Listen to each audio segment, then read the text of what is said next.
Je constate là, et en vous entendant, c'est que la seule réponse du gouvernement, ça va être une réponse sécuritaire. Il y a eu d'autres avant. Oui, mais là, en l'occurrence, on n'entend que ça. La réponse, ça va être une réponse sécuritaire ce soir. Alors que si ce mouvement il perdure au bout de 8 semaines, c'est avec des demandes qui sont des demandes démocratiques, des demandes sociales. Vous disiez, madame, vous avez raison de dire que c'est une infime minorité. Ceux qui vont casser, c'est une infime minorité. Sincèrement. Eh ben dans ce cas-là, pourquoi on ne répondrait pas à la grande majorité plutôt que de répondre à l'infime minorité? Nous avons des propositions. En entendant les demandes. Mais l'un n'empêche pas l'autre.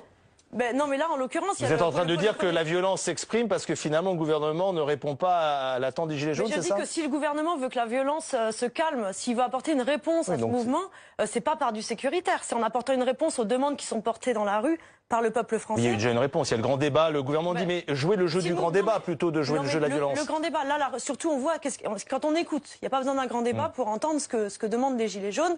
Les Gilets jaunes, il y a cette revendication sur le référendum d'initiative citoyenne qui revient souvent, sur la justice fiscale. Vous avez vu qu'il y a eu un sondage hier qui indiquait que concernant l'ISF, 77% des Français étaient pour le rétablissement de l'ISF.